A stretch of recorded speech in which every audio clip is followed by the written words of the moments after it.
Selamat sejahtera kepada semua rakan. Pada permulaan program hari ini, saya ingin berkongsi dengan Anda satu kisah benar yang berlaku di sekeliling saya dan memberikan kesan yang sangat mendalam. Saya mempunyai seorang jiran, Encik Harun, yang berusia 69 tahun. Beliau boleh dikatakan sebagai contoh teladan dalam penjagaan kesehatan di seluruh komuniti kami. Sepanjang hidupnya, Encik Harun tidak pernah merokok atau minum arak. Pemakanannya sangat ringan, hampir boleh dikatakan tiada minyak. Dan selama berpuluh-puluh tahun, setiap hari tanpa gagal, walau hujan atau panas, beliau pasti akan ke taman berdekatan kami untuk berlatih tai chi selama 1 jam, diikuti dengan larian perlahan selama setengah jam. Kami sebagai jiran sering berbisik sesama sendiri. Orang yang begitu berdisiplin dan mementingkan kesehatan seperti Encik Harun pasti boleh hidup sehat sehingga 100 tahun. Tetapi, siapa sangka, baru-baru ini beliau mengalami batuk yang sangat degil dan tidak sembuh-sembuh. Atas desakan keluarga, beliau pergi ke hospital untuk pemeriksaan terperinci. Hasilnya, dokter mendiagnosis beliau menghidap kanser paru-paru. Berita ini benar-benar mengejutkan kami semua dan membawa kepada satu persoalan yang paling membingungkan dan membuat kami rasa tidak berdaya. Jika orang yang begitu berdisiplin dan mementingkan kesehatan seperti Encik Harun pun akhirnya mendapat kanser, adakah ini bermakna kita sebagai orang biasa, tidak kira betapa keras kita berusaha, akhirnya hanya boleh pasrah pada takdir dan semuanya bergantung pada nasib semata-mata?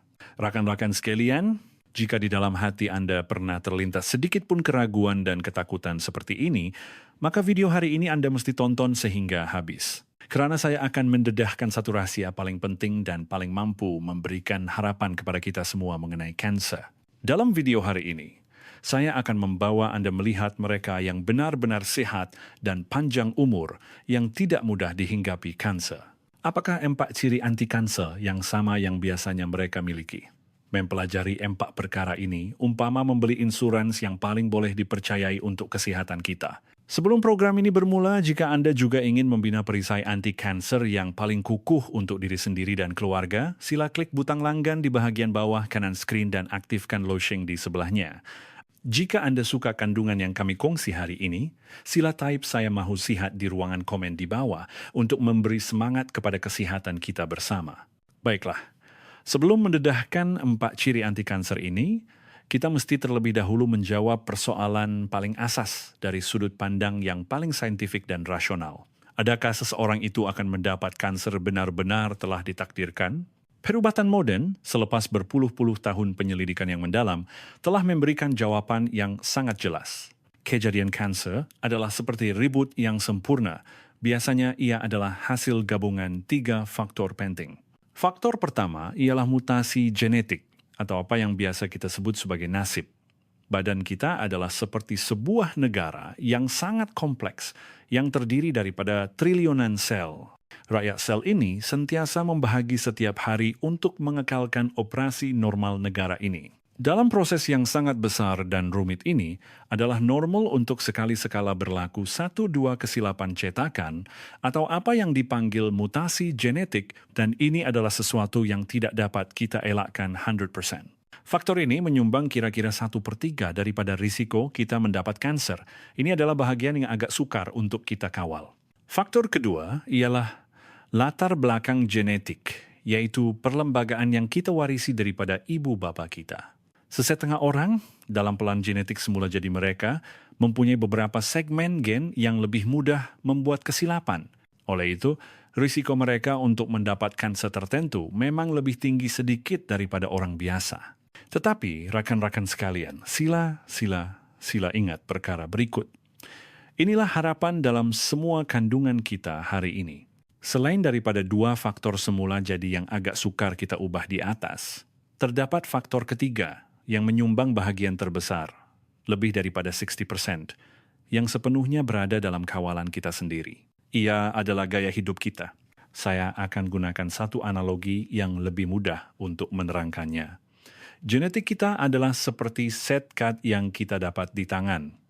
Sama ada kad itu baik atau buruk, kita tidak boleh menentukannya.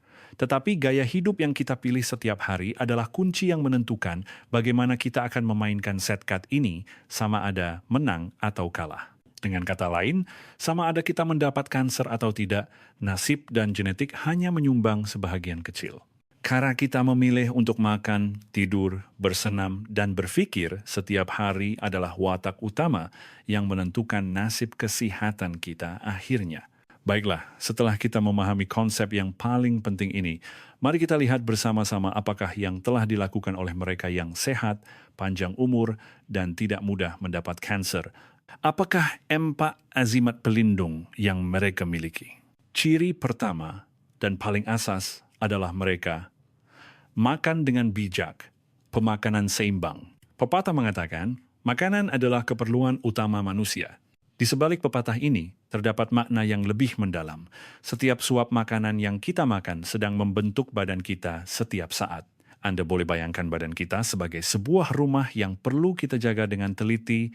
Makanan sehat adalah seperti batu, bata, dan simen berkualiti tinggi yang membantu kita membina dinding rumah ini dengan sangat kukuh, supaya angin dan hujan di luar, yaitu virus dan bakteria, tidak dapat menceroboh kita dengan mudah. Manakala makanan ringan yang tidak sehat pula adalah seperti batu bata, berongga yang rapuh, dan pasir laut. Apa yang dilakukannya? Ia sentiasa meruntuhkan sudut dinding badan kita, menjadikan rumah badan kita ini penuh dengan lubang dan goyah. Orang yang tidak mudah jatuh sakit, jika Anda berpeluang melihat pinggan mereka, Anda biasanya akan dapati pinggan mereka seperti sebuah taman pelangi yang berwarna-warni. Di dalamnya terdapat banyak sayur-sayuran, buah-buahan, bijirin penuh, dan kekacang berkualiti tinggi yang berbeza warna. Makanan berasaskan tumbuhan semula, jadi ini kaya dengan beribu-ribu jenis pengawal kesehatan yang paling diperlukan oleh badan kita. Contohnya, sulforafane dalam brokoli hijau adalah seperti seorang ketua pegawai detoksifikasi super dalam badan kita yang mampu mengaktifkan sistem detoksifikasi paling penting di dalam hati kita. Lycopene dalam tomato merah pula adalah seperti pengawal pribadi sel kita, terutamanya sel prostat lelaki, melindunginya daripada serangan penjahat. Beta-karotena dalam lobak oren, alicin dalam bawang putih, dan katekin dalam teh hijau, antioksidan dan fitokimia yang kuat ini adalah seperti pasukan peronda yang tidak berehat 24 jam. Mereka meronda di seluruh badan kita, sentiasa bersedia untuk mengenal pasti dan membersihkan penjahat yang boleh menyebabkan sel kita menjadi kanser, yaitu apa yang sering kita dengar sebagai radikal bebas. Mereka mampu mewujudkan persekitaran dalaman yang paling bersih, stabil, dan tidak kondusif untuk pembentukan sel kanser. Sebaliknya, orang-orang yang sehat ini akan secara sedar mengawal dengan ketat, malah mengelakkan sepenuhnya beberapa jenis makanan yang telah terbukti secara saintifik sebagai pencetus kanser. Pertama, makanan yang dibakar dan digoreng. Apabila makanan melalui proses membakar dan menggoreng pada suhu tinggi melebihi 100 darjah Celcius, ia akan menghasilkan bahan karsinogenik yang jelas seperti benzopirene dan acrylamide. Kedua, daging yang diproses dan diawet. Contohnya, sausage, ham, dan bacon yang kita makan untuk sarapan. Untuk mengawet dan menambah warna yang menarik, mereka sering menambah bahan yang dipanggil nitrit.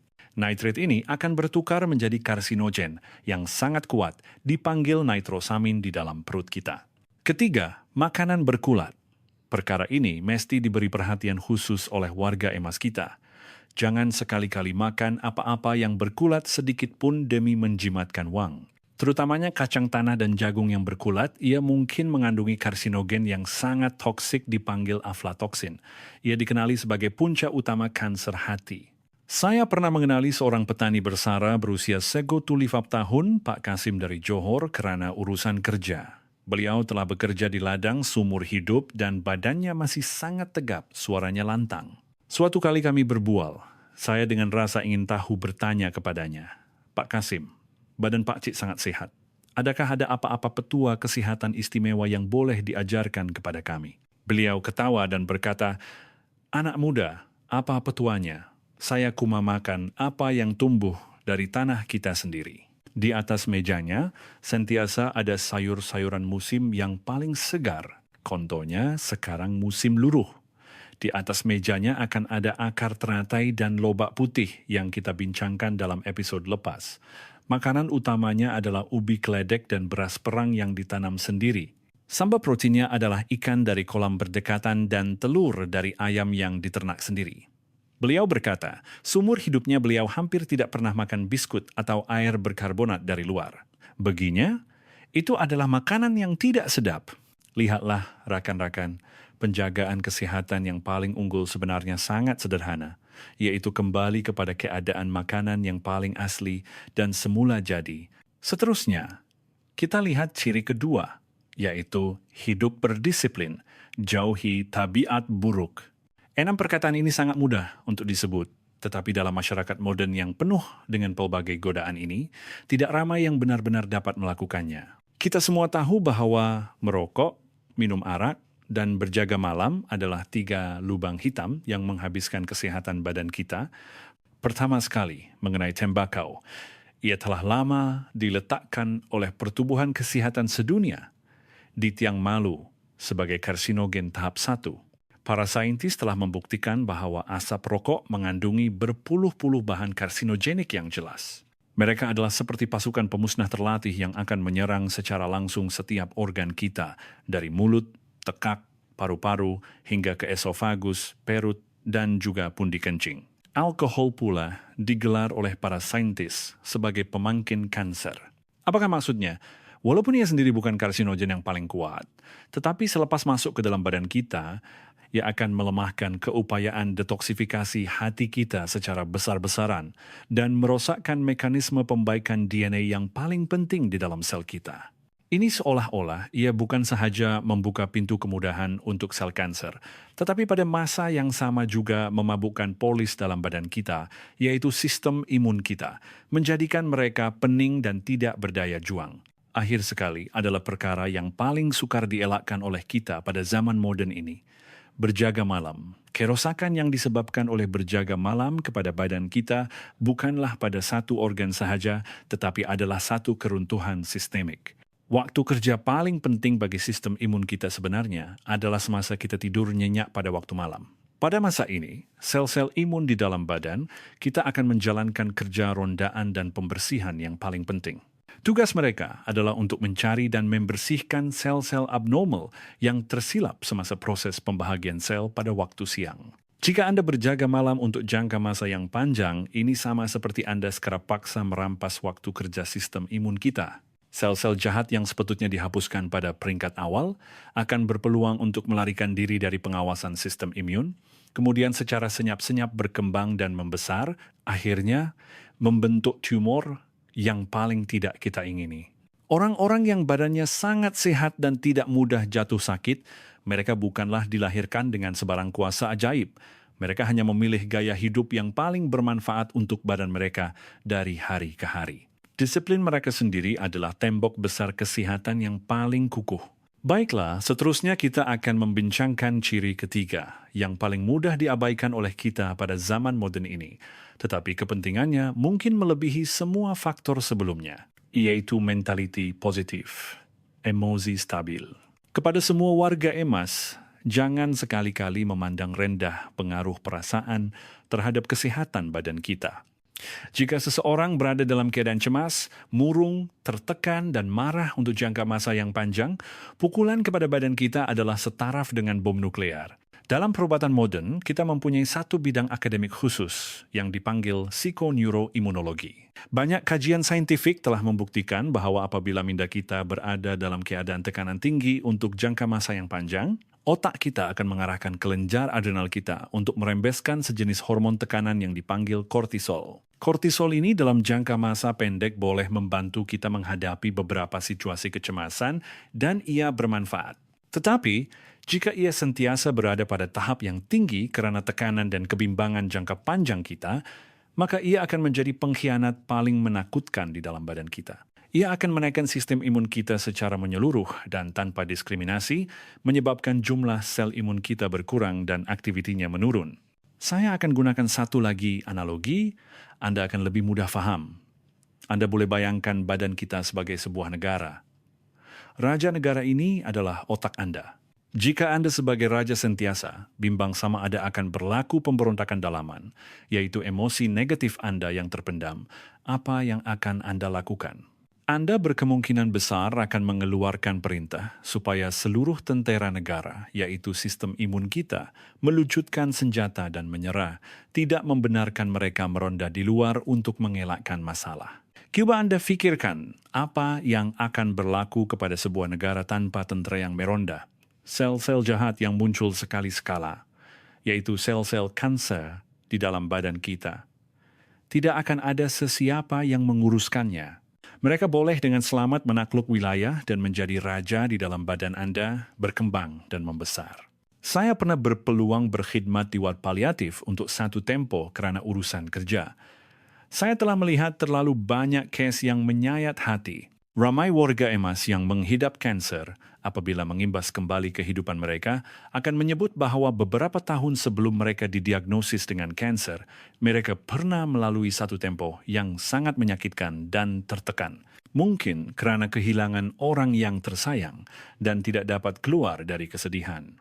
Mungkin karena mengalami perubahan besar dalam keluarga, contohnya ditipu dalam skim cepat kaya, anak-anak tidak berbakti, atau pertikaian harta pusaka yang berpanjangan yang membuatkan mereka hidup dalam kemarahan dan kekecewaan setiap hari.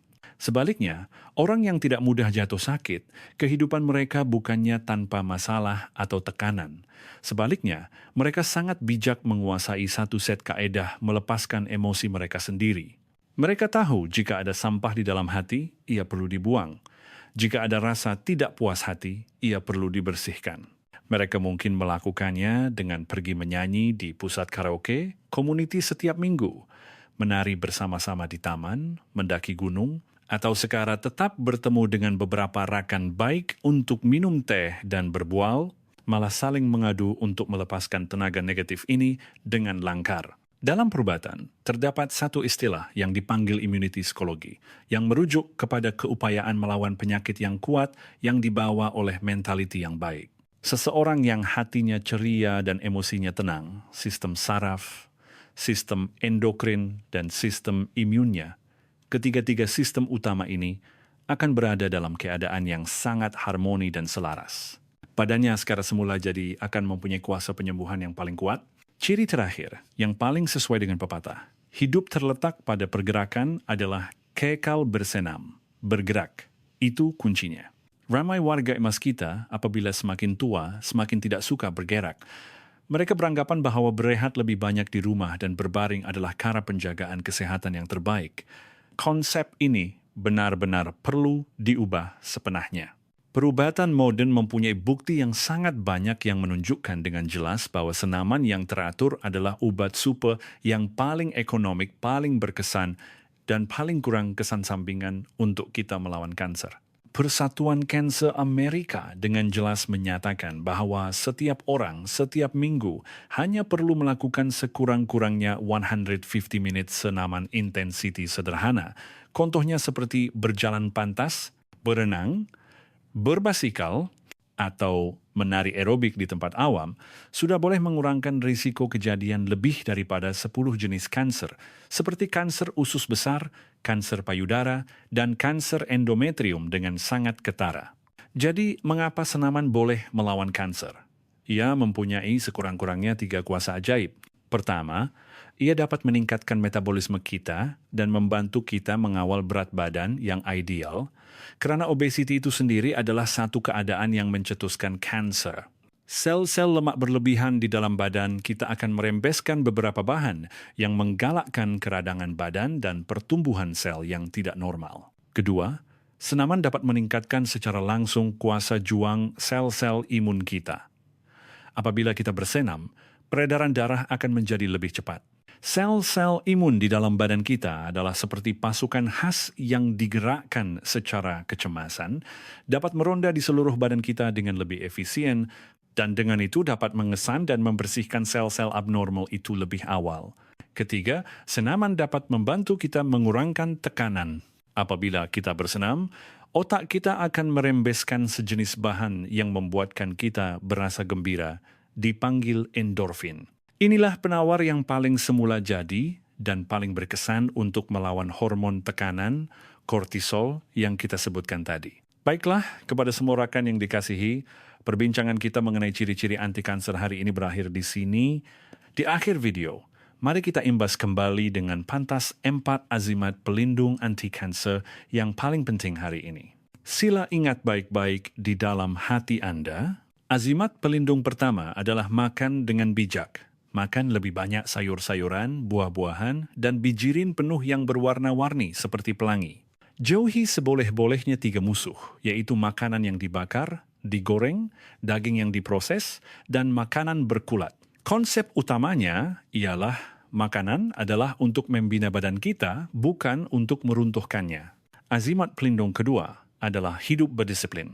Tegas untuk berhenti merokok dan minum arak, pastikan tidur yang cukup dan teratur.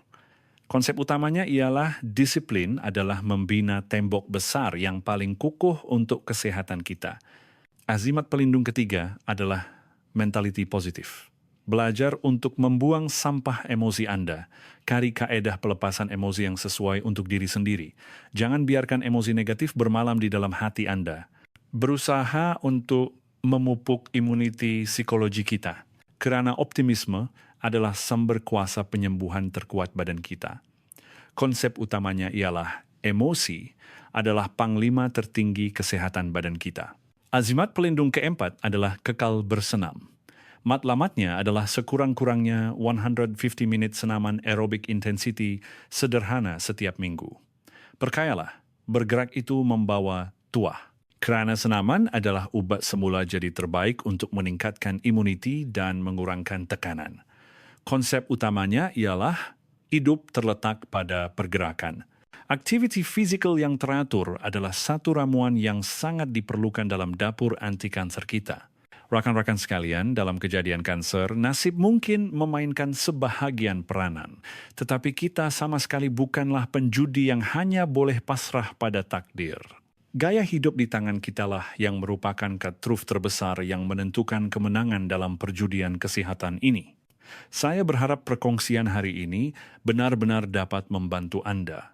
Jika Anda suka perkongsian kami, jangan lokek untuk menekan butang suka pada video kami dan kongsikannya kepada semua saudara mara dan rakan-rakan di sekeliling Anda. Kita jumpa lagi di video akan datang.